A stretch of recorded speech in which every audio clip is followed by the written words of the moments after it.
Hi, hello, welcome to Kriti's Teacher Script. இந்த வீடியோவில் B.Ed second செமஸ்டரில் அசஸ்மெண்ட் ஃபார் லேர்னிங் பேப்பர்லேருந்து யூனிட் 3 பார்க்க போகிறோம். ஆல்ரெடி லாங் பேக் நம்ம சேனலில் யூனிட் 1 அண்ட் யூனிட் 2 வந்து பப்ளிஷ் பண்ணியிருக்கோம். அதுக்கான வீடியோஸ் லிங்க்ஸ் பிளேலிஸ்ட்டில் இருக்குது. நான் பிளேலிஸ்ட்டோட லிங்க்கையும் வந்து நான் டிஸ்கிரிப்ஷனில் கொடுக்குறேன். இப்போ வந்து யூனிட் 3 பார்க்க போகிறோம். அதில் இந்த வீடியோவில் tools and techniques for classroom instructions நம்ம பார்க்க போகிறோம்.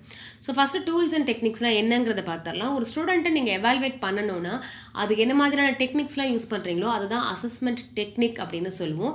அந்த டெக்னிக்கை ஃபர்தராக ப்ரொசீட் பண்ணுறதுக்கு என்ன மாதிரியான டூல்ஸ்லாம் நம்ம யூஸ் பண்ணுறோமோ அதை வந்து அசஸ்மெண்ட் டூல்ஸ் அப்படின்னு சொல்கிறோம். ஸோ என்ன மாதிரியான டூல்ஸ் என்ன மாதிரியான டெக்னிக்ஸ் இங்கே யூஸ் பண்ணுறோங்கிறத பார்க்கலாம். ஸோ இம்பார்ட்டன்ட் டூல்ஸ் இங்கே என்ன யூஸ் பண்ணுறோம் அப்படின்னு பார்த்தீங்கன்னா tools and techniques, observational technique, self reporting technique, anecdotal record, checklist, rating scales and different kinds of test. இந்த மாதிரியான விஷயங்கள் கொண்டு தான் ஒரு ஸ்டூடெண்ட்டை நம்ம வந்து எவாலுவேட் பண்ணுறோம். இந்த பர்டிகுலர் வீடியோவில் டிஃப்ரெண்ட் கைண்ட்ஸ் ஆஃப் டெஸ்ட் மாத்திரம் நம்ம பார்க்க போகிறது கிடையாது. மற்றது எல்லாமே observation, self reporting, anecdotal, checklist and rating ஸ்கேலை பார்த்துருவோம். டிஃப்ரெண்ட் கைண்ட் ஆஃப் டெஸ்ட் வந்து இண்டிவிஜுவலாகவே அது கொஞ்சம் ஒரு லென்த்தியான டாபிக். ஸோ அதை வந்து இதில் கவர் பண்ண முடியாது. ஸோ அதை வந்து இண்டிவிஜுவல் டாப்பிக்காக நம்ம பார்க்கலாம். ஸோ அப்சர்வேஷனல் டெக்னிக் அப்படிங்கிறது என்னென்னா ஒரு ஸ்டூடெண்ட்டை நீங்கள் அப்சர்வ் பண்ணி அவங்கள பற்றி எழுதுறது தான் அப்சர்வேஷன் டெக்னிக். ஒரு டீச்சர் இல்லை ஒரு அப்சர்வர் ஒரு ஸ்டூடெண்ட்டை வந்து அப்சர்வ் பண்ணி அவங்களோட பிஹேவியர் எப்படி இருக்குது, அவங்க எப்படி ரியாக்ட் பண்ணுறாங்க ஒரு சுச்சுவேஷனில், அந்த மாதிரியான விஷயங்களை ரெக்கார்ட் பண்ணி வைக்கிறது தான் வந்துட்டு அப்சர்வேஷனல் டெக்னிக்.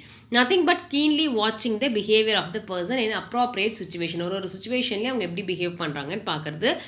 எக்ஸாம்பிள் என்ன கொடுத்துருக்காங்க, a teacher can easily guess that a student is highly anxious and excited by observing the external symptoms like trembling of hands, incoherent speech, biting nails, restlessness and similar such behavior. So ஒரு student nail byte பண்ணிகிட்டே இருக்காங்க, ரொம்ப ட்ரெம்பிளிங்காக ஷிவரிங்காக இருக்காங்க, hand விட்டு விட்டு திக்கி பேசுகிறாங்க, ஒரு மாதிரி டென்ஸ்டாக இருக்காங்க, அதை வச்சே வந்துட்டு அவங்க ரொம்ப நர்வஸாக இருக்காங்க, ரொம்ப ஆங்ஷியஸாக இருக்காங்கிறத நம்மளால் கெஸ் பண்ண முடியும் இல்லையா? அதை தான் சொல்கிறாங்க. எக்ஸ்டர்னலாக ஒரு ஸ்டூடெண்ட்டை அப்சர்வ் பண்ணி அவங்க எப்படி இருக்காங்க, என்ன மாதிரியான கேரக்டரிஸ்டிக்ஸ் எக்ஸிபிட் பண்ணுறாங்க, இல்லை எப்படி பிஹேவ் பண்ணுறாங்க அப்படிங்கிறத நோட் பண்ணுறது தான் வந்துட்டு observation techniques. Procedure to be followed for good observation. ஒரு குட் அப்சர்வேஷன் நடக்கணும்னா என்ன மாதிரியான ப்ரொசீஜர்ஸ் வந்து நம்ம ஃபாலோ பண்ணணும்? ஃபஸ்ட்டு வந்து அப்ராப்ரியேட் சுச்சுவேஷனில் மொத்த ஈவெண்ட்டையும் நம்ம வந்து அப்சர்வ் பண்ணணும். ஒரு சுச்சுவேஷன் நடக்குது, ஒரு ரெண்டு ஸ்டூடெண்ட் நடுவில் ஒரு ஃபைட் நடக்குது, இல்லை ஒரு ஆர்குமெண்ட் நடக்குது, இல்லை ஏதோ ஒரு விஷயம் நடக்குது அப்படின்னா ஒரு ஃபஸ்ட்டு ஹாஃப் பார்த்துட்டு நம்ம டிசைட் பண்ணக்கூடாது, இல்லை ஒரு ஸ்டூடெண்ட் பேசுகிறத மாத்திரம் வச்சு டிசைட் பண்ணக்கூடாது. ஸோ கம்ப்ளீட்டாக ஹோல் ஈவெண்ட்டையும் அப்சர்வ் பண்ணணும். Observe only one aspect of individual behaviour at a time.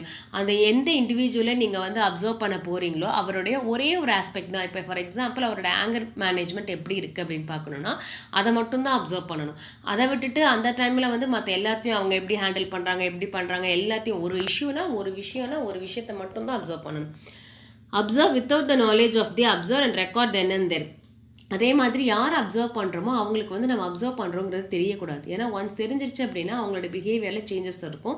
So observe பண்ணுறது தெரியக்கூடாது. அது மட்டும் இல்லாமல் எப்போ அப்சர்வ் பண்ணுறோமோ தென் அண்ட் தேர் வந்து அதை நம்ம வந்து ரெக்கார்ட் பண்ணிடணும். Observer should not mix his opinion and guesses with the observe data.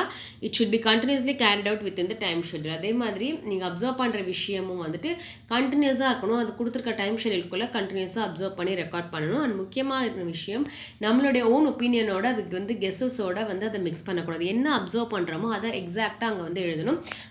அது இல்லாமல் இது இப்படி தான் இருந்திருக்கும், அப்படி தான் இருக்கும், இவன் இப்படி தான் பேசுவான் அப்படின்னு நம்மளா எதையுமே அசியூம் பண்ணி நம்மளா வந்து எழுதக்கூடாது அப்படின்னு சொல்கிறாங்க. Next steps involve in carrying out a good observation. So ஒரு குட் அப்சர்வேஷன் நடக்கணும் அப்படின்னா என்ன மாதிரியான ஸ்டெப்ஸ் வந்து ஃபஸ்ட்டு கேரி அவுட் பண்ணணும்னு பார்க்குறோம். ஃபஸ்ட்டு திங் வந்து ப்ராப்பர் பிளானிங். நீங்கள் என்ன பண்ண போகிறீங்கிறது ப்ராப்பராக பிளான் பண்ணணும்.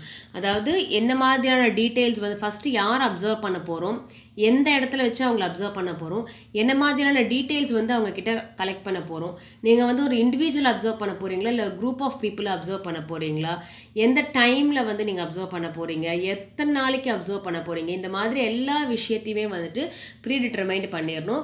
அது மட்டும் இல்லாமல் அந்த அப்சர்வ் பண்ணுற இடத்த வந்து அந்த அப்சர்வ் பண்ணுற ஈவெண்ட்டை வந்து எப்படி ரெக்கார்ட் பண்ண போகிறீங்க, ஒரு செக்லிஸ்ட் யூஸ் பண்ணி ரெக்கார்ட் பண்ண போகிறீங்களா, இல்லை ஒரு டிஸ்கிரிப்டிவ் ஸ்கேலிங் யூஸ் பண்ண போகிறீங்களா, இல்லை டேலி பண்ண போகிறீங்களா, இல்லை நோட்ஸ் மாதிரி எழுத போகிறோம், என்ன பண்ண போகிறோம், எப்படி வந்து அந்த அப்சர்வ்டு ரெக்கார்டை வந்து நம்ம மெயின்டைன் பண்ண போகிறோம், இந்த மாதிரியான எல்லா விஷயங்களையும் ஃபஸ்ட்டு ப்ராப்பராக பிளான் பண்ணிடணும். Next executing the observation skilfully and recording the data carefully.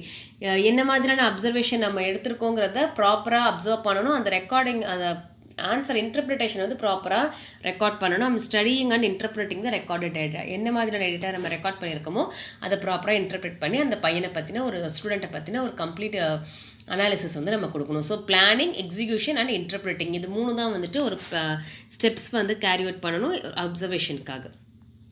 Next types of observation. இந்த டைப்ஸ் ஆஃப் அப்சர்வேஷனில் பார்த்தீங்கன்னா participant, non participant, uncontrolled and controlled observation.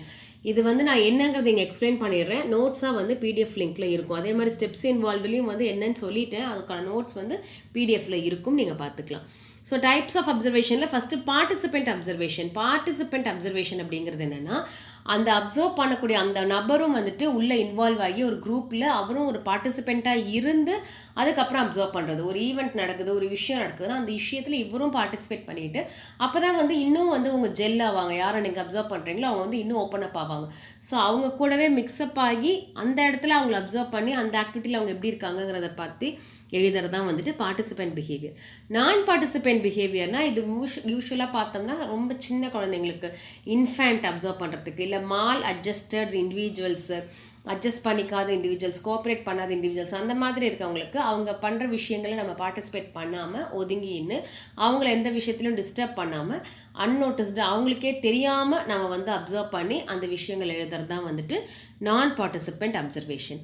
Next uncontrolled observation அப்படிங்கிறது ஒரு ஸ்டூடெண்ட்டை வந்துட்டு கிளாஸ் ரூமில், ப்ளே கிரவுண்டில், லைப்ரரியில் இந்த மாதிரி ஒரு காமன் பிளேசஸில் அவங்களுடைய நாலேஜ் இல்லாமல் அவங்கள வந்துட்டு நம்ம அப்சர்வ் பண்ணுறது தான் வந்துட்டு uncontrolled observations. Next controlled observation அப்படிங்கிறது வந்து ஒரு ஸ்டூடெண்ட் கிட்ட ஒரு பர்டிகுலர் சுச்சுவேஷன் கொடுத்தா என்ன சொல்ல ஒரு ரிசர்ச் மெத்தடுக்காக யூஸ் பண்ணுறது தான் வந்துட்டு இந்த கண்ட்ரோல் அப்சர்வேஷன் சொல்லுவோம். ஒரு சாம்பிளை வந்து நம்ம ஒரு டைப் ஆஃப் சுச்சுவேஷன்லையும் இன்னொரு sample of group of people இன்னொரு டைப் ஆஃப் சுச்சுவேஷன்லையும் கொடுத்து 2 பேரும் எப்படி பிஹேவ் பண்ணுறாங்க அப்படின்னு பார்க்கக்கூடியது. இந்த மாதிரியான ரிசர்ச் ஒர்க்லாம் கேரி அவுட் பண்ணுவாங்க இல்லையா, அதை தான் வந்துட்டு நம்ம கண்ட்ரோல்டு அப்சர்வேஷன் அப்படின்னு சொல்கிறோம். அதாவது அந்த சுச்சுவேஷன் நம்மளுடைய கண்ட்ரோலில் இருக்குது அப்படின்னு அர்த்தம். It is carefully controlled and structured environment. For example ஒரு சைல்டை வந்துட்டு ஒரு சைலண்ட்டான ரூமில் வந்து எந்த சவுண்டுமே இல்லாமல் அவங்கள வந்து எக்ஸாமுக்கு படிக்க வைக்கிறோம், ஒரு லேர்னிங் பண்ண வைக்கிறோம். அதே வந்து இன்னொரு சைல்டை வந்து பயங்கரமான டிஸ்ட்ராக்ஷனோ ஒரு நாய்ஸி இந்த மாதிரி ஒரு சுச்சுவேஷனில் நீங்கள் படிக்க வைக்கிறீங்க அப்படின்னா அப்போ 2 பேருடைய அவுட்கமும் எப்படி இருக்குது அப்படிங்கிறத அப்சர்வ் பண்ணுறது.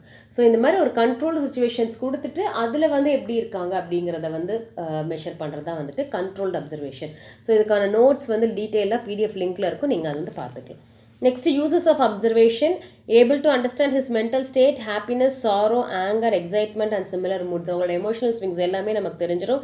It can evaluate student teacher performance R teaching ability through observation. Student teacher performance எப்படி இருக்குது, டீச்சிங் எபிலிட்டி எப்படி இருக்குது, நீ ஸ்டூடெண்ட்டை மாத்திரம் அப்சர்வ் பண்ணுறது டீச்சரையும் நம்ம அப்சர்வ் பண்ணலாம் இல்லையா. So to know about the personality of a person, எந்த பர்சன் அப்சர்வ் பண்ணுறீங்களோ அவங்களோட பர்சனாலிட்டி தெரியும். இண்டிவிஜுவல்ஸ்க்கு மட்டும் கிடையாது, ஒரு குரூப்புக்குமே இது செட் ஆகும்.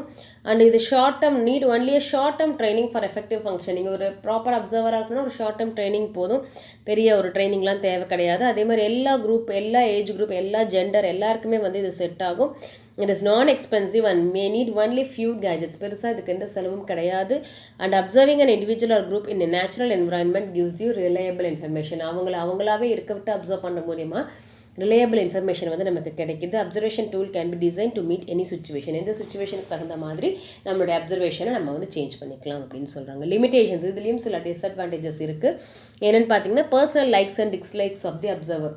நான் வந்து ஒரு பர்சனை பற்றி அப்சர்வ் பண்ண போகிறேன் அப்படின்னா என்னுடைய பர்சனல் லைக்ஸ் அண்ட் டிஸ்லைக்ஸை வந்து நான் அதில் இன்கார்பரேட் பண்ணுறதுக்கான நிறைய சான்சஸ் வந்துட்டு இருக்குது. அது வந்து அதனுடைய உண்மை தரத்தை வந்துட்டு அஃபெக்ட் பண்ணக்கூடிய வாய்ப்புகள் இருக்குது. And only expressed behaviour could be observe, the inner feelings cannot be sound. And sometimes அந்த பர்டிகுலர் பர்சன் யாரும் நம்ம அப்சர்வ் பண்ணுறோமோ அவர் வந்து உண்மையாக இருக்காராங்கிறது நமக்கு தெரியாது இல்லையா. ஒரு பப்ளிக்கில் நம்ம எப்படி பிஹேவ் பண்ணணும், ரொம்ப சட்டிலாக ஒரு டீசென்ட்டி மெயின்டைன் பண்ணி நம்ம இப்படி இருக்கணும் அப்படின்னு நினச்சி அவருடைய இன்னர் ஃபீலிங்ஸை வெளிக்காட்டாமல் அவர் வந்து ஒரு எக்ஸ்பிரஸ்ட் பிஹேவியர் மாத்திரம் கொடுக்கக்கூடியவராக இருக்கலாம். அதை மட்டும்தான் நம்மளால் அப்சர்வ் பண்ண முடியும்.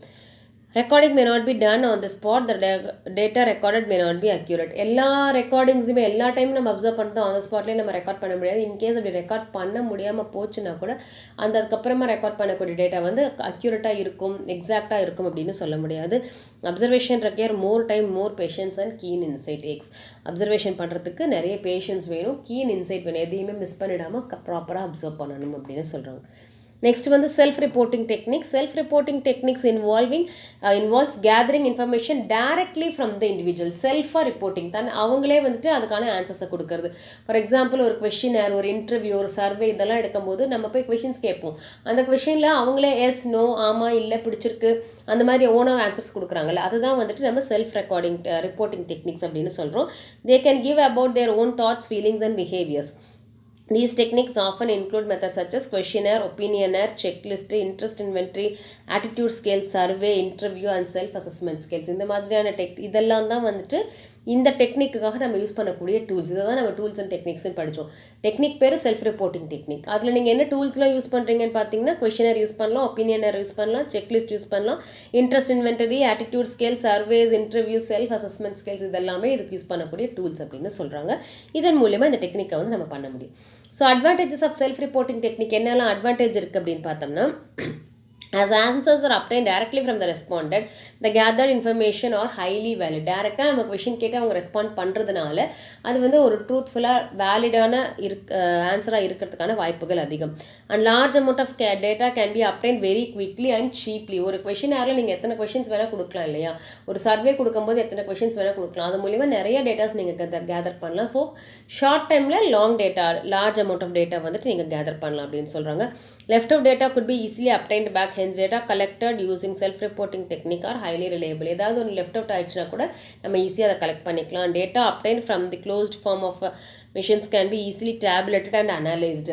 இந்த computerized machines இருந்தால் கூட அதை வந்து நம்ம tabulate பண்ணி அனலைஸ் பண்ணிக்கிறதுக்கு யூஸ் பண்ணிக்கலாம். Next, disadvantages of the self-reporting technique. We cannot expect that all the respondents will give answers honestly without any hiding. So, இதில் வரக்கூடிய நம்ம ஃபஸ்ட்டு அட்வான்டேஜில் என்ன சொன்னோம், டேரெக்டாக கேட்குறோம், அதனால் உண்மையாக இருக்கிறதுக்கான வாய்ப்புகள் இருக்குது அப்படின்னு சொன்னோம். அதே வந்து இதில் டிஸ்அட்வான்டேஜஸாகவும் இருக்குது, விச் இஸ் எல்லாருமே வந்து உண்மையை தான் சொல்லுவாங்கங்கிறது அவசியம் கிடையாது. ஃபார் எக்ஸாம்பிள், இப்போ நான் வந்து எனக்கு ஒரு விஷயம் பிடிக்குமா பிடிக்காதான்னு கேட்குறீங்க, நிஜமாலே எனக்கு அது பிடிச்சிருக்காது, பட் நான் பிடிச்சிருக்காதுன்னு சொல்லணும்னு அவசியம் கிடையாது இல்லை. நான் எஸ் ஐ லைக் இட் அப்படின்னு நான் கொடுத்துருந்தா அதில் உண்மைத்தன்மை கிடையாது இல்லையா. ஸோ அந்த மாதிரி நான் கொடுக்கக்கூடிய ஆன்சர்ஸ் வந்து எல்லாருமே உண்மையான ஆன்சர்ஸ் தான் கொடுத்துருப்பாங்க அப்படிங்கிறதுக்கு எந்த கேரண்டியும் கிடையாது. The reliability of data collected is mostly low. அதனோட ரிலேபிலிட்டி வந்து ரொம்ப கம்மியாக தான் இருக்குது. And there are chances of questions being misunderstood.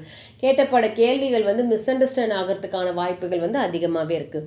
The answers provided by the respondent may be influenced by their mood and emotion. Yes, இப்போ ஒரு society மேலே நீங்கள் வந்து ஒரு கொஷின் கேட்குறீங்க, ஒரு என்விரான்மெண்டல் பேஸ் பண்ணி ஒரு கொஷின்ஸ் கேட்குறீங்க, கொஷினாக ரெடி பண்ணுறீங்கன்னா அன்னைக்கு அவருடைய மூட் அந்த சொசைட்டி மேலே எப்படி இருக்கும், ரொம்ப ஹாப்பியாக இருக்குது, அவருக்கு வந்து சொசைட்டி கிட்ட நிறைய வந்திருக்கு, இல்லை ஒரு ஹாப்பி மூடில் இருக்காருன்னா அவர் பாசிட்டிவான தாட்ஸ் கொடுக்கலாம். அவர் வந்து அன்றைக்கி சோகமாக இருக்காங்க இல்லை கோவமாக இருக்காங்கன்னா அந்த மூடுக்கு தகுந்த மாதிரி ஆன்சர்ஸ் மாறுறதுக்கான வாய்ப்புகள் வந்து அதிகமாக இருக்குது.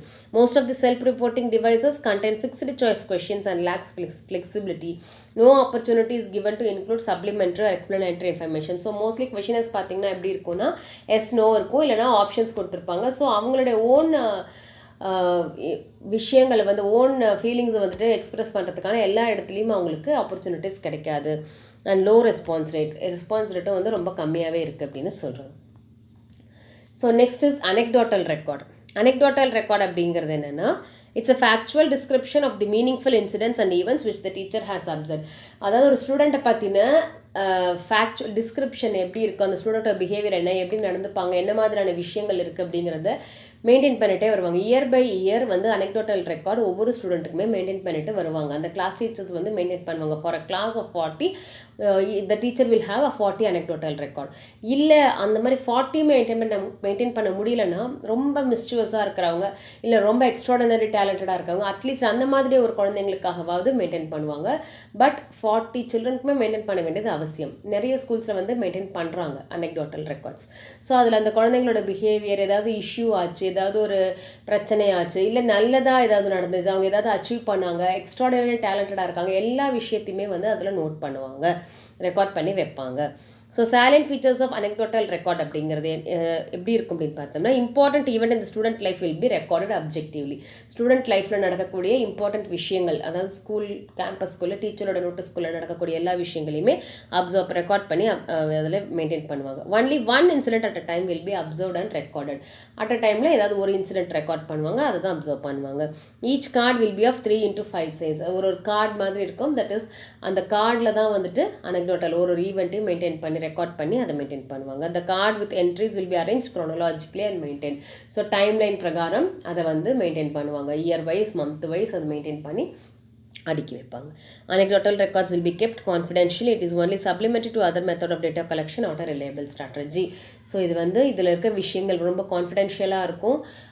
அது இட் இஸ் சப்ளிமெண்ட்ரி மெத்தட். இது வந்து ஒரு ஆடட் மெத்தட் தான். பட் இதை கம்ப்ளீட்டாக anecdotal வந்து நம்ம ரிலை பண்ணி ஒரு ஸ்டூடெண்ட்டோட பிஹேவியர் வந்து நம்ம கன்க்ளூட் பண்ண முடியாது. Maintaining an anecdotal record, teachers decide which student to be observed and when to observe. அதுதான் ஒரு டீச்சர் வந்து எல்லா 40 சில்ட்ரனுக்கும் அந்த டைமில் நம்ம பண்ணிகிட்டே இருக்க முடியாது இல்லையா. So teacher will decide which student to be observe and when to observe அப்படிங்கிறத அவங்க டிசைட் பண்ணுவாங்க. அதே மாதிரி recording observations promptly ensures accuracy and prevents forgetting crucial details. அக்யூரேட்டாக இருக்கிற மாதிரி பார்த்து ரெக்கார்ட் பண்ணணும். And some teacher record observation immediately while other set separate timing. சிலர் வந்து இமீடியட்டாக ரெக்கார்ட் பண்ணிடுவாங்க, சிலர் வந்து வேற ஒரு டைமிங்கில் பண்ணுவாங்க. Delayed recording can lead to memory gaps. அந்த மாதிரி டிலேடாக நம்ம இன்னைக்கு அப்சர்வ் பண்ணிட்டு நாளைக்கு ரெக்கார்ட் பண்ணும்போது மெமரி கேப் வரதுக்கான சான்சஸ் இருக்குது. நிறைய விஷயங்கள் மிஸ் ஆகி போகிறதுக்கான சான்சஸ் இருக்குது. அண்ட் அன்இன்டென்ஷனல் அடிஷன், நம்மளாக கற்பனை பண்ணி ஏதோ 2-3 ஆட் பண்ணுறதுக்கான வாய்ப்புகளும் இருக்குது. Instead of focusing on problems consider recording numerous anecdotes for all students. ப்ராப்ளமை ஃபோக்கஸ் பண்ணுறதை விட்டுட்டு நம்ம எல்லா ஸ்டூடெண்ட்டுக்கும் anecdote ரெக்கார்ட் பண்ணும்போது that become a tedious work. Collaborate with school counselors for a holistic view of student well-being. Anecdotal incidents can be recorded on small sheets and provided forms. Consider integrating them into concise cards or bullet points for easy reference. So எப்படி maintain பண்ணணும் அப்படின்னு சொல்கிறாங்க. நம்ம வந்து ரெக்கார்டாக தனித்தனியாக ஒரு அட்டையாக maintain பண்ணுறதை விட ஃபார்ம்ஸ் மாதிரி கொடுத்துடலாம், ஸ்மால் ஷீட்ஸ் மாதிரி கொடுத்துடலாம், புல்லட் பாயிண்ட்ஸ் மாதிரி போட்டுடலாம். அதே மாதிரி ஸ்கூல் கவுன்சிலரோட சேர்ந்து இந்த மாதிரியான விஷயங்கள்லாம் பண்ணும்போது அதை மெயின்டைன் பண்ணுறது வந்து ரொம்பவே ஈஸியாக இருக்கும் அப்படின்னு சொல்கிறோம். So advantages of using anecdotal record. This record is helpful in the proper understanding of the student personality. Student personality தெரிஞ்சுக்கிறதுக்கு ரொம்பவே ஹெல்ப்ஃபுல்லாக இருக்குது. It is useful to cross check the information obtained from other sources. நம்ம ஃபஸ்ட்டே சொல்லியிருந்தோம், இது வந்து it is the only source-ஆக வந்து கன்சிடர் பண்ண முடியாது. It is a supplementary source. அப்படி இருக்கும்போது மற்ற டெக்னிக் மூலியமாக நீங்கள் கலெக்ட் பண்ண டேட்டாவையும் இந்த anecdotal அப்சர்வேஷன் பண்ணி எழுதியிருக்கக்கூடிய அந்த விஷயமும் ஒன்றா இருக்கா, ரிலே ஆகுதா, மேட்ச் ஆகுதா அப்படிங்கிறத நம்ம பார்த்துக்கலாம். As a teacher is interested in his student and try to observe them continuously, he gets opportunity to know about his students fully and get closer to them. So ஒரு teacher வந்து anecdotal ரெக்கார்டுக்காக at least அவங்கள observe பண்ணும்போது அந்த student பற்றின நிறைய விஷயங்கள் வந்து அந்த டீச்சருக்கு தெரிய வருது. ஸோ அவங்க இன்னும் வந்து இந்த குழந்தைங்களோட க்ளோஸராக மூவ் ஆகிறதுக்கான ஒரு சான்சஸ் வந்து இருக்குது. Collecting information using anecdotal strategy is very useful in studying the behavior of small children and mentally retarded. எந்த ஒரு குழந்தைங்களால தங்களே வெளிப்படுத்திக்க முடியலையோ, சொல்ல முடியலையோ, மென்டலி ரிட்டார்டட் கிட்ஸ் இல்லை ரொம்ப சின்ன குழந்தைங்க, அந்த மாதிரியான குழந்தைங்களுக்கு ஒரு anecdotal ரெக்கார்ட் மெயின்டைன் பண்ணும்போது அந்த குழந்தைங்களை பற்றின விஷயங்கள் தெரிஞ்சுக்கிறதுக்கு ரொம்பவே ஹெல்ப்ஃபுல்லாக இருக்குது அப்படின்னு சொல்கிறாங்க. The teacher, instead of criticizing his students generally, it will be more productive to offer his ideas and recommendation on basis of the observed behavior. ஒரு பிஹேவியரை அப்சர்வ் பண்ணுறது மூலிமா அதை பண்ணுறதுனால கிரிட்டிசைஸ் பண்ணிக்கிட்டே இருந்து அவங்க ஒரு நெகட்டிவாக அவங்கக்கிட்ட சொல்லிக்கிட்டே இருக்கிறத விட அவங்கள எப்படி இம்ப்ரூவ் பண்ணிக்கலாம், என்ன மாதிரியான விஷயங்கள் பண்ணலான்னு இவன் டீச்சரும் கைட் பண்ணுறதுக்கு அவங்க அப்சர்வ் பண்ணக்கூடிய அந்த விஷயங்கள் வந்து ரொம்ப ஹெல்ப்ஃபுல்லாக இருக்குது அப்படின்னு சொல்கிறோம். இதுலேயும் சில டிஸ்அட்வான்டேஜஸ் இருக்குது. Limitations of anecdotal record take a lot of time and workload of teacher is increasing. So இந்த anecdotal ரெக்கார்ட் வந்து நம்ம அப்சர்வ் பண்ணி மெயின்டைன் பண்ணிகிட்டே வரணும் அப்படிங்கும்போது நிறைய டைம் எடுத்துக்கும். டீச்சரோட ஒர்க் லோடும் வந்து இன்க்ரீஸ் ஆகிக்கிட்டே இருக்குது. when the present behavior of the student differs very much from the recorded behavior, the teachers who by chance look into the anecdotal record may develop a wrong notion about the concerned student.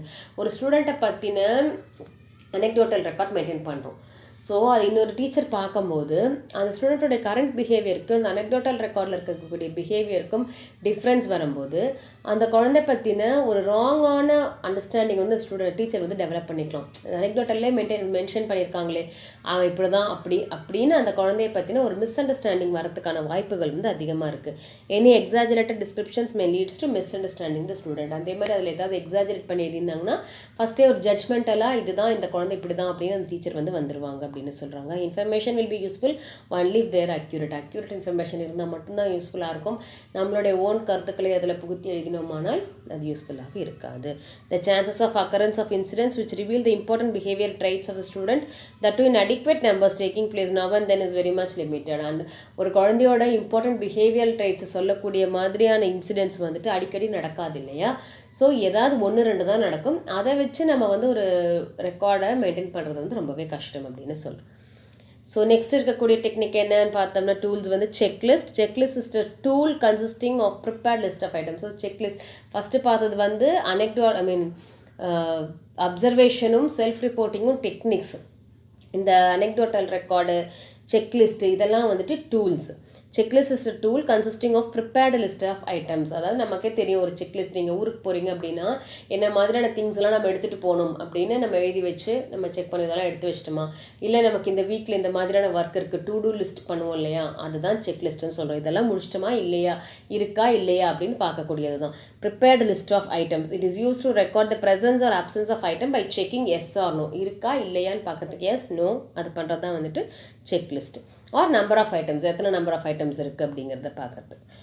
Uses of checklist. It is useful in collecting educational statistics to find out the needs of students, facilities available in institution, observe and record student behavioral traits. So ஸ்டூடெண்ட்டோட பிஹேவியரையும் observe பண்ணலாம். Education இன்ஸ்டியூட்டில் தேவையான facilities இருக்கா, ஒரு இன்ஸ்டியூட்டுக்கு இதெல்லாம் இருக்கா, ஒரு கிளாஸ் ரூமில் இத்தனை பெஞ்சஸ் இருக்கா, இதெல்லாம் இருக்கா, ஃபேன் ஒழுங்காக சுற்றுதா, பிளாக் போர்டு இருக்கா, அதுக்கான டஸ்டர்ஸ் இருக்கா, விண்டோ கர்டன்ஸ் இருக்கா, மானிட்டர் இருக்கா, இந்த மாதிரி எல்லா விஷயங்களும் ஒரு கிளாஸ் ரூமில் தேவையான விஷயங்கள்லாம் லிஸ்ட் டவுன் பண்ணிவிட்டு எஸ் ஆர் நோ பண்ணுறது தான் வந்துட்டு செக்லிஸ்ட்டு. இதை வந்து ஐட்டம்ஸை கவுண்ட் பண்ணுறதுக்கும் யூஸ் பண்ணுறோம், பிஹேவியரை மெஷர் பண்ணுறதுக்கும் யூஸ் பண்ணலாம், அந்த மாதிரி எல்லா விஷயங்களுக்கும் யூஸ் பண்ணலாம். They're useful to find out student learning efficiency and evaluating the effectiveness of classroom teaching learning activities. ஸ்டூடெண்ட்டோட லேர்னிங் எஃபிஷியன்சிக்கும் கிளாஸ் ரூமில் நடக்கக்கூடிய டீச்சிங் லேர்னிங் ஆக்டிவிட்டீஸை மெஷர் பண்ணுறதுக்கும் இது யூஸ் ஆகுது அப்படின்னு சொல்கிறாங்க. இதனுடைய மெரிட்ஸ் என்ன அப்படின்னு பார்த்தோம்னா checklist could be easily used by the investigator or the informants or respondent. ஒரு ரெஸ்பாண்டன்ட்க்கும் ஈஸியாக புரியும் என்ன கேட்டிருக்காங்க, எஸ் நோ இல்லைனா நம்பர்ஸ் தான் கொடுக்க போகிறோம். அதே மாதிரி கொடுக்குறவங்களுக்கும் வந்துட்டு இது ரொம்பவே ஈஸியாக இருக்கும். ஸோ எல்லாராலையுமே ஈஸியாக ஹேண்டில் பண்ணக்கூடிய ஒரு டூல் இது. It takes only few minutes to fill in the details to provide as they indicate using a tick mark. Just ஒரு tick mark or 1 or 2 words கொடுக்குறனால ரொம்பவே டைம் கன்சியூமிங்காக இருக்குது. as information is obtained through observation there is no need to doubt on them. அதில் இருக்கக்கூடிய விஷயங்கள் இருக்கா இல்லையாங்கிறது தான் சொல்ல போகிறோங்கிறனால நம்ம அதில் பெருசாக டவுட் பண்ணுறதுக்கு ஒன்றுமே இல்லை, ப்ராப்பராக தான் இருக்கும். Each segment of information or item could be used easy to compute its frequency average and percentage. இதிலிருந்து நம்ம ஃப்ரீக்வன்சியோ ஆவரேஜோ பர்சன்டேஜோ கால்குலேட் பண்ணணுனாலும் ஈஸியாக பண்ணிடலாம் அப்படின்னு சொல்கிறாங்க. இதுலேயும் சில லிமிடேஷன்ஸ் இருக்குது. Checklist is not helpful to gather complex information. So ரொம்பவே சிம்பிளாக இருக்கக்கூடிய information yes or no information மட்டும்தான் உங்களால் கேதர் பண்ண முடியும்.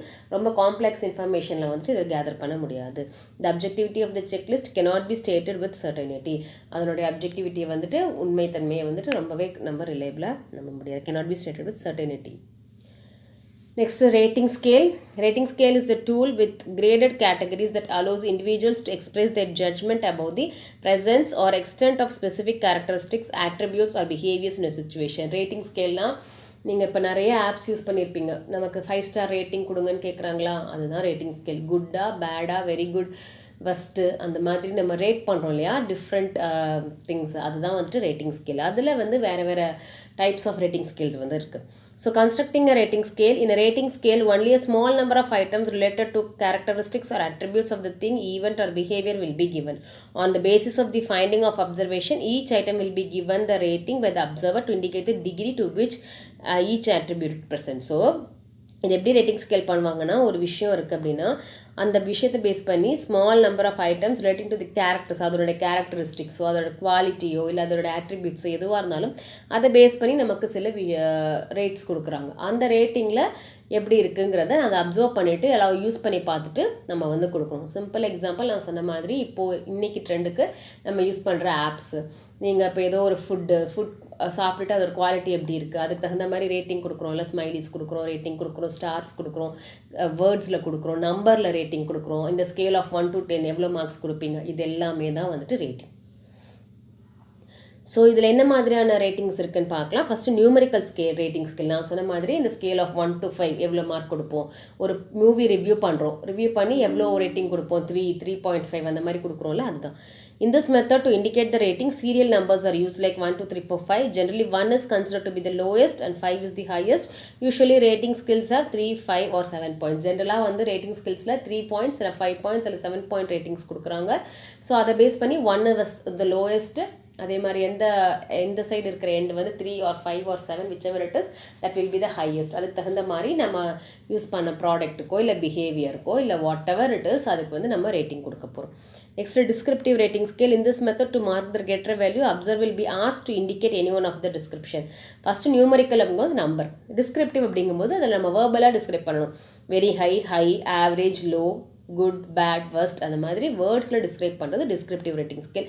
கிராஃபிக்கல் ரேட்டிங் ஸ்கேல் அப்படின்னா டாட்டட் வேல்யூவில் ஒரு கிராஃப் லைனில் கிராஜுவேட்டட் லைனில் டாட் மூலயமா இண்டிகேட் பண்ணுறது கிராஃபிக் ரேட்டிங் ஸ்கேல் அப்படின்னு சொல்கிறோம். So uses of rating scale, இதில் வந்து டீச்சர் ரேட்டிங் ஃபஸ்ட் இருக்குது. That is selection for the post, for the given promotion, evaluate efficiency, to sanction increment. ஒரு டீச்சருக்கு இன்க்ரிமெண்ட் சாங்ஷன் பண்ணுறதுக்கு, ப்ரமோஷன் கொடுக்கறதுக்கு, அவங்களோட எவாலுவேஷன் எஃபிஷியன்சியை வந்து ரேட் பண்ணுறதுக்கு, இந்த மாதிரியான விஷயங்களுக்கு டீச்சருக்கு ரேட்டிங் கொடுப்பாங்க. அந்த இயர் எண்ட் அதை பேஸ் பண்ணி நமக்கு என்ன ரேட்டிங் பேஸ் பண்ணி தானே நமக்கு ஹைக்கு, ப்ரமோஷன், இன்க்ரிமெண்ட், சேலரி எல்லாமே கிடைக்குது. அதுதான். Next personality rating for various பர்பஸஸ்க்கு பர்சனாலிட்டி ரேட்டிங், ஒரு கேரக்டர் ரேட்டிங், பர்சனாலிட்டி ரேட்டிங் எல்லாமே நடக்குது. Testing the validity of many objective instrument like paper, pencil, inventories of personalities.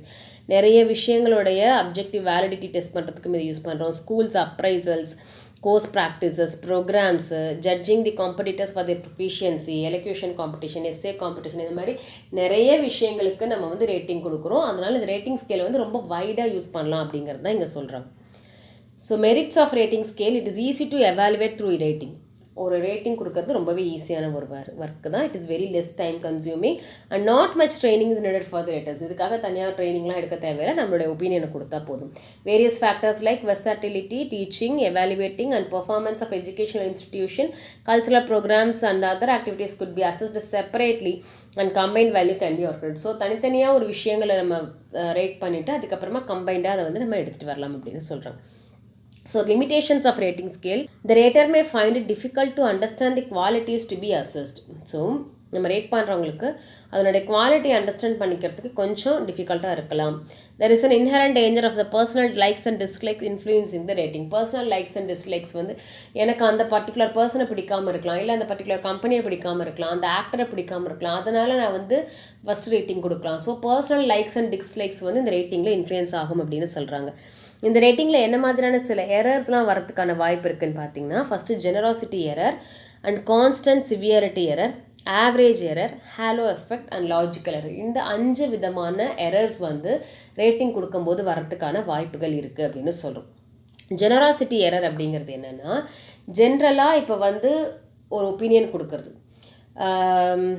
இப்போது rating liberally about a person who are very popular or whom one admires. நான் ஒருத்தர் admire பண்ணுறேன், இல்லை ஒருத்தர் ரொம்ப பாப்புலராக இருக்காங்கன்னா அவங்கள பற்றின ஓவர் ஹைக்கில் ரேட்டிங் கொடுக்கறது, அந்த மாதிரியான ஜென்ரலாக கொடுக்கக்கூடிய ரேட்டிங்ஸ் வந்துட்டு அந்த மாதிரி ரேட்டிங் வரலாம். உண்மையாலுமே அவங்க அந்த கேரக்டரிஸ்டிக் பர்சனாக இருக்க மாட்டாங்க, பட் அவங்க ஒரு செலிபிரிட்டியாக இருக்காங்க, பாப்புலராக இருக்காங்க, இல்லை எனக்கு அவங்கள ரொம்ப பிடிக்குங்கிறதுக்காக நான் வந்து ஒரு 5 பாயிண்ட் ரேட்டிங் கொடுக்குறேன் அப்படின்னா that becomes an error. So அது வந்து generosity error. Next constant severity error. Some raters may think everyone else is inferior to them and award low marks only. So இதில் என்ன அப்படின்னா, இந்த ரேட் பண்ணுறாங்க இல்லையா, ரேட் பண்ணுறவங்க வந்துட்டு எல்லாருமே நான் தான் வந்துட்டு எல்லாருக்கும் மார்க்ஸ் கொடுக்குறோம், மற்றவங்களாம் இன்ஃபீரியர் அப்படிங்கிற மாதிரி அவங்களே திங்க் பண்ணிக்கிட்டு அவங்க வந்து எல்லாருக்குமே லோ மார்க்ஸ் கொடுக்கலாம்.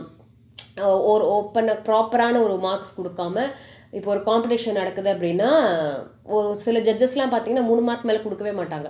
அந்த மாதிரியாக அதெல்லாம் வந்துட்டு கான்ஸ்டன்ட் சிவியாரிட்டி எரர். நிறைய எக்ஸாம்ஸில் இதிலெல்லாம் பார்த்தீங்கன்னா கூட, இன்டர்வியூஸ்லலாம் பார்த்தீங்கன்னா கிரேடிங் ஸ்கேல்லாம் போடும்போதே பார்த்தீங்கன்னா சிலர் வந்து ஃபுல்லாகவே கரெக்டாக இருந்தால் கூட ஃபுல் மார்க்ஸ்லாம் கொடுக்க மாட்டாங்க. 8, 7 அந்த மாதிரி மேக்ஸிமம் அவங்களுடைய ஹையஸ்ட் மார்க்கே பார்த்தீங்கன்னா அந்த ஸ்கேலில் வந்துட்டு 1 to 10 ஸ்கேலில் வந்துட்டு 7 மார்க்ஸ் தான் கொடுப்பாங்க. அந்த மாதிரியான விஷயங்கள்லாம் இருக்கும். ஸோ அதெல்லாம் வந்துட்டு constant severity error. Next average error. Some evaluators by providing average rating to all would like to escape from the possible blame or criticism. சிலர் என்ன பண்ணுவாங்க, நான் எதுக்கு 1 கொடுக்கணும், நான் எதுக்கு 5 கொடுக்கணும், நீ நல்லா ஆடினாலும் ஆடலைனாலும் என்ன what ever the answer is ஆவரேஜாக மீடியம் ஸ்கேலில் நான் கொடுத்துட்டு போயிடுறேன் அப்படிங்கிற மாதிரி கொடுப்பாங்க இல்லையா. நான் வந்து எந்த விஷயத்துலையும் மாட்டிக்காமல் கிரிட்டிசிசம் இல்லாமல் தப்பிக்கணுங்கிறதுக்காக எக்ஸ்ட்ரீம் ப்ளஸுக்கும் போகாமல் மைனஸ்க்கும் போகாமல் ஆவரேஜாக கொடுக்கறது average error.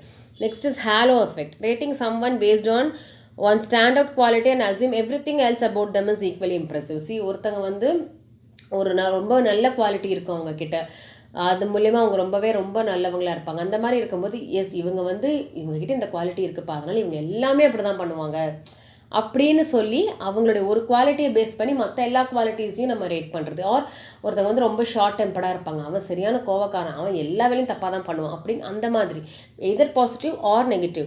Someone based on one stand out quality, ஒரு ஸ்டாண்ட் அவுட் குவாலிட்டியை வச்சு மற்ற எல்லாமே அப்படி தான் இருக்கும் அப்படின்னு அசியூம் பண்ணி நம்ம ரேட் பண்ணுறது halo effect. Next is logical error. Logical error எப்படின்னா, அவனுக்கு மேக்ஸ் செம்மையாக வரும்ப்பா, அவன் செஸ்ஸில் கிங்கு, செஸ்ஸில் என்ன காயின் இருக்குன்னு கூட அவங்களுக்கு தெரியாது, மேக்ஸில் புலியாக இருந்தால் அவன் செஸ்ஸு சூப்பராக விளையாடுவான்ப்பா, அவன் வந்து இதில் செம்மையாக பண்ணுவான், அதனால அவன் வந்து அப்படி நல்லா பண்ணுவான், ஒன்றில் வந்து அவங்க சூப்பராக பண்ணுறாங்கங்கிறனால அடுத்தலையும் அவன் சூப்பராக தான் பண்ணுவான் அப்படின்னு சொல்கிறது. Logical error is rating occur when rata mistakenly connects 2 traits. 2 ட்ரைட்டை வந்து கனெக்ட் பண்ணுறதுனால. சரி, நம்ம ஹாலோ எஃபெக்டில் பார்த்தோம், ஒரு குவாலிட்டியை பேஸ் பண்ணி அவங்க கம்ப்ளீட்டாக அவங்களோட கேரக்டரே அதுதான், அவங்க ரொம்ப சைலண்ட், ரொம்ப பேசவே மாட்டாங்க, அதனால் உங்களுக்கு ஒன்றுமே தெரியாது, அந்த மாதிரி கம்ப்ளீட்டாக பண்ணுறது வந்து ஹாலோ எஃபெக்ட். 2 குவாலிட்டியை வந்து கனெக்ட் பண்ணி கொடுக்கறது வந்து logical effect. It is like assuming someone who good at maths must also be excellent at chess player. ரெண்டுமே ரிலேட்டாக இருக்கக்கூடிய விஷயம். லாஜிக்கல் திங்கிங், செஸ்ஸுக்கு கொஞ்சம் லாஜிக்கல் திங்கிங் வேணும், மூவ்ஸ்லாம் கரெக்டாக வேணும், அப்போ மேக்ஸ் நல்லா போட்டால் அவன் வந்து செஸ்ஸு சூப்பராக விளையாடுவான், இந்த மாதிரியான விஷயங்கள் அந்த மாதிரி கொடுக்கறது வந்து லாஜிக்கல் எரர் அப்படின்னு சொல்லுவோம். இந்த 5 எரர் தான் இந்த ரேட்டிங் ஸ்கேலில் வந்துட்டு வரக்கூடிய மெயின் எரர்ஸ். அதனால இது ஒரு டிஸ்அட்வான்டேஜஸாக பார்க்கப்படுது. So with this we finish different tools and techniques. இதில் வந்து டிஃப்ரெண்ட் டைப்ஸ் ஆஃப் டெஸ்ட் நான் சொன்ன மாதிரி தனி வீடியோவாக வரும், அதை வந்து நான் இன்னொரு வீடியோவில் நான் மேக் பண்ணுறேன்.